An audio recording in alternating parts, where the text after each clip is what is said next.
Hello అందరూ ఎలా ఉన్నారు? ఈరోజు నేను బెండకాయ ఫ్రై చేస్తున్నానండి. దీనికోసం ముందుగా ఈ విధంగా బెండకాయలను కట్ చేసుకున్నాను.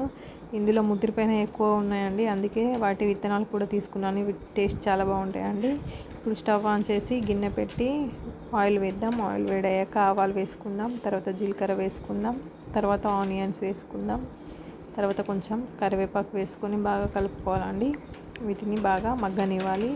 ఇవి మగ్గిన తర్వాత కొన్ని పల్లీలు కూడా వేసుకొని వేయించుకుందామండి. ఆ తర్వాత పసుపు వేసుకుందాం.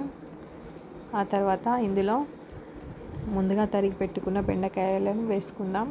వేసుకొని బాగా కలుపుకోవాలండి. ఒక 5 మినిట్స్ ఉడకనిద్దామండి. ఈ విధంగా ఉడికిన తర్వాత ఇందులో టేస్ట్కి సరిపడా సాల్ట్ వేసుకుందాం. మళ్ళీ ఒక 5 మినిట్స్ ఉడకనిద్దాం. ఆ తర్వాత టేస్ట్కి సరిపడా కారం వేసుకుందాం. కారం వేసుకొని బాగా కలుపుకొని చివరిలో గరం మసాలా వేసుకుందాం. అంతేనండి, బెండకాయ ఫ్రై రెడీ అయిపోయింది. Thanks for watching my video. Please subscribe my channel.